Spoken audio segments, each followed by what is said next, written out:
Leo, welcome to your December 2018 General Tarot reading. It's Raina.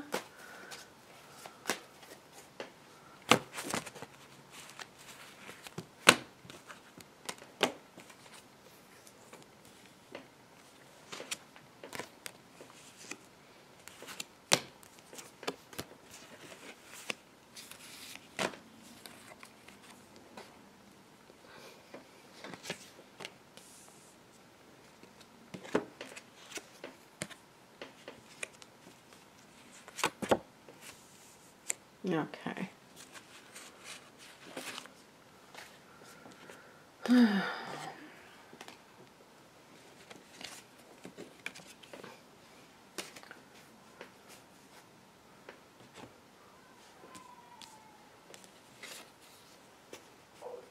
The heart of the matter is the Seven of Swords. I mean, this can be some sort of theft, be it a physical property, of intellectual property. So this could even be like a coworker stealing an idea of yours. This could be in a relationship. It could be infidelity.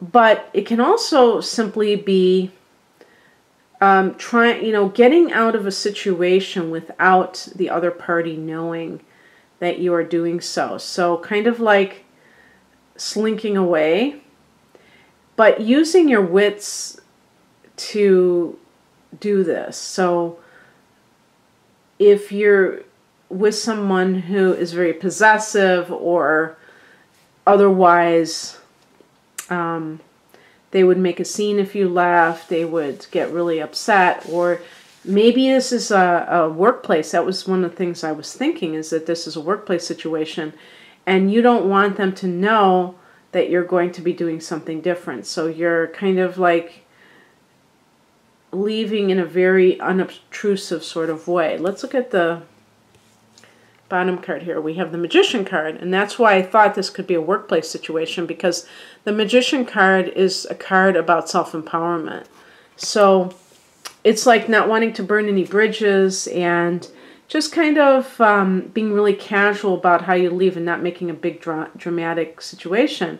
Even if you've been very, very unhappy, wanting to maintain that sense of harmony between you and your employer, or if this is in a personal relationship, feeling self-empowered, whereas before you may have been quite dependent on this person. The card that is the challenge position here is the Knight of Cups. Sometimes this can be a card of an offer that is made to you, but it's in the challenge position. So something about this offer is not quite right. It might be, I think, a timing issue where, or something along the lines of what we're talking about here, where if you were to accept this person's offer, it would cause a lot of problems for you. Maybe you've told them, I'm going to kind of disentangle myself from this workplace, but I can't like immediately join up with you, because then they're going to know that you offered me something and I kind of betrayed them and went with you. And the other thing too is that this could be the person that you're getting away from. And this would be somebody who's an emotionally mature,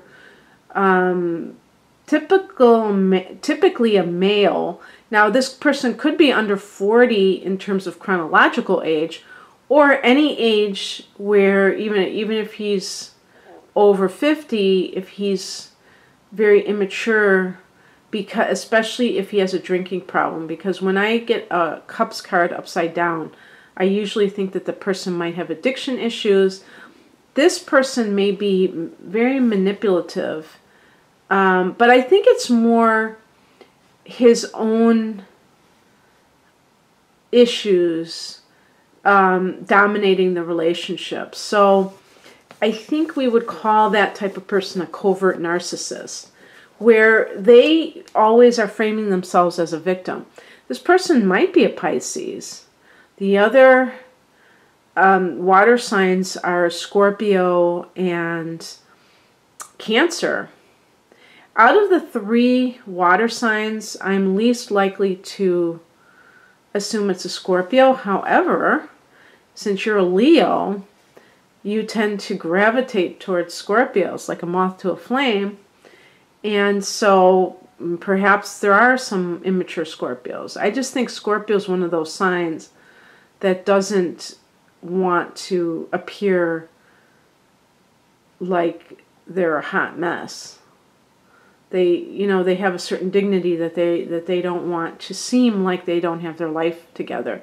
Whereas the other water signs, they might actually, want to convey that message because they want to maybe get a little bit of sympathy. Oh, this poor creature is so, the world is against him. So I'm understanding. I want to be generous. Leos are very generous and help them get on their feet. And you may have really tried to help this person, but you finally realize that they need to help themselves. And that might have been the final straw, something that they were doing. They may even be cheating. Maybe they're the 7 of Swords. But I feel like you are trying to figure out how to get away from them, break up with them without them knowing about it. Because they may even act like they're so vulnerable, fragile, and they need you so much. The higher message, the spiritual message, is the 5 of Wands. And in this particular context, now usually I would talk about conflict, and that certainly could be something that you're dealing with, and how it's so negative to be in a situation where there's constant conflict. But I wouldn't be surprised if this card is also talking about a sense of competition. So let's say you're a female Leo and you have a male Scorpio who doesn't feel like they are as successful as you, and their ego is bruised. And so instead of, accepting this about themselves and dealing about it with themselves, they feel like they have to drag you down because that's the only way they can feel halfway decent about themselves. And sometimes I think that cheating is one person's way to make the other person feel insignificant and unimportant, when in fact, the other person, that's exactly how they feel. So they want to try to use cheating as a way to get the other person to feel devalued. And if that other person is successful in a career, they will still get those great strokes from their employer, from the clients, whoever is giving it to them, and their self-esteem will be still intact. And especially if that person's a Leo. Leos tend to have very good self-esteem, even the ones that are out of control. The Leos that, are giving other Leos a bad name. Even those people, I think, are pretty confident people. There may be some signs that they have a little bit of insecurity, but for the most part, I think that they are pretty good. And how this relates to you is that you may realize that you have everything that you need. That's what the Magician is about. That you don't need somebody outside of you to tell you anything. You already feel good about yourself. And with the 5 of Wands, there's this sense of lack of harmony. But the other thing that I wanted to say about this 5 of Wands is that I think that Leos need somebody that's going to be their match. Okay? You need somebody that can stand up to you, can challenge you to be better. You may slip into that comfortable place where you feel in control of the relationship and you naturally attract a passive partner, but that's not I think, the highest impulse of a Leo who is well balanced. I think that when you are picking a partner, one of the things that should be considered is, you know, do they kind of have a very strong personality themselves? And not to fear that, not to think that they're going to try to dominate you. On a more mundane level, we have the Ten of Cups, which is a card of family joy. It's a very positive card. Now, why would you be getting this card? Well, you know, this is a card of a wedding. So it's possible that you are attending a wedding, even though in the Northern Hemisphere it's in the winter. Maybe this is just for Australians and people from New Zealand. I don't know. But in any case, that is a card that really connects with happily ever after.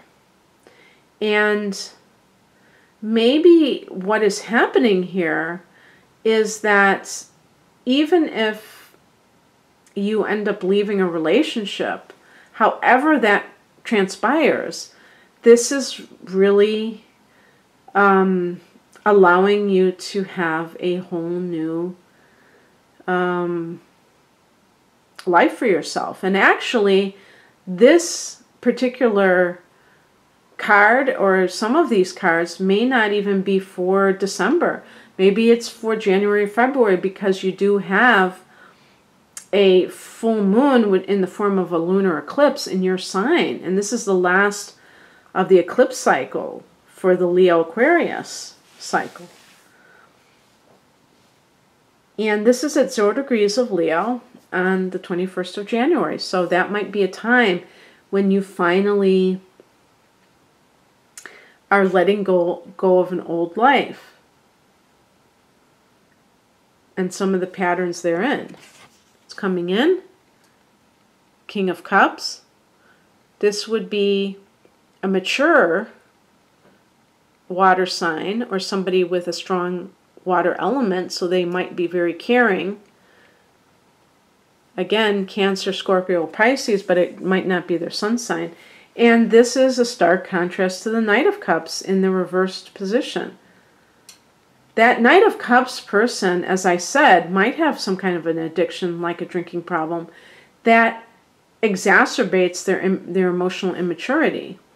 Because if you don't try to solve your problems and you're always just trying to escape them, you don't build any emotional muscle.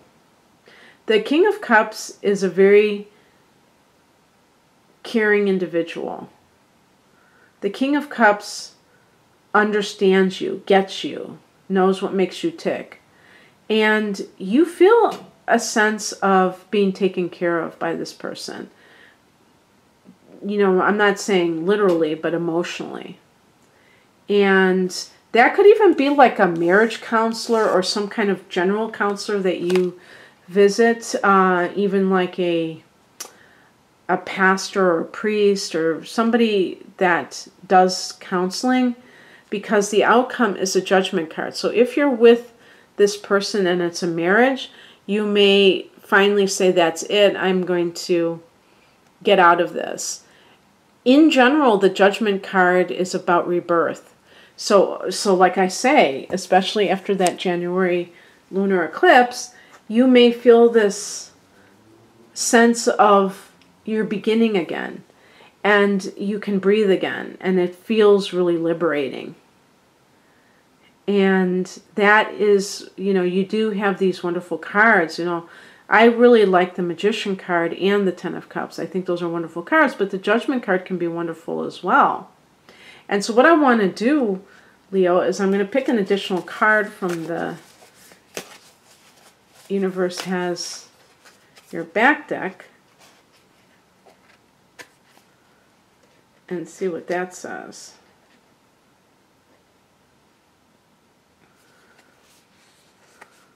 Oh, 2 cards came out. Well, I'm going to read both of them. Why not? One says, the moment I realign with love, clear direction is presented to me.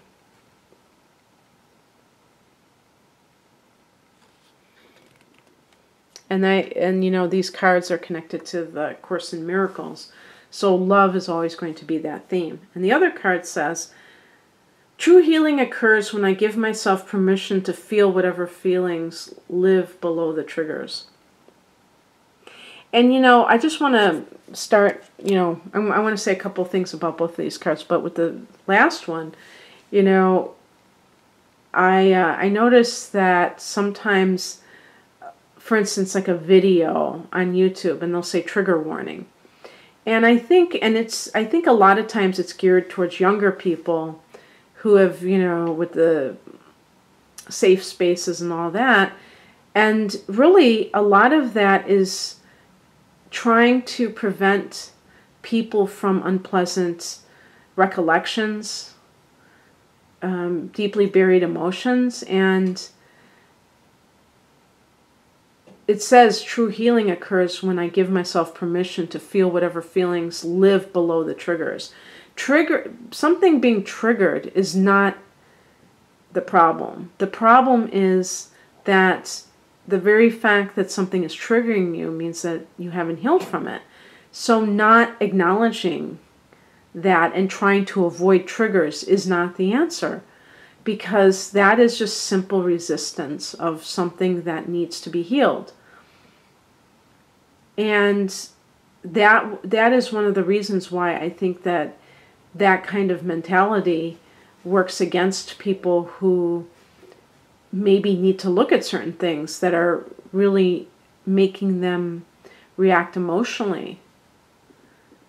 And the other one, again, it says, the moment I realign with love, clear direction is presented to me.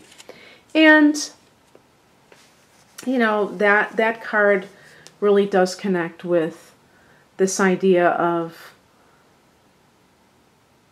the Course in Miracles is really connected to love, that there's only love and everything else is fear.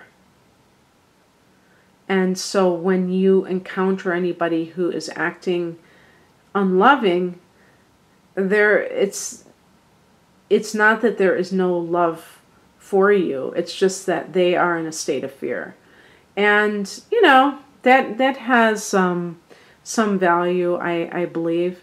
The only thing that I would say about that is that people have to decide what love means, because we all have different definitions, and that can really affect, you know, what we consider to be a particular situation where love is present versus another one where we might say, oh, that's, you know, I can't align with that. There's no love present.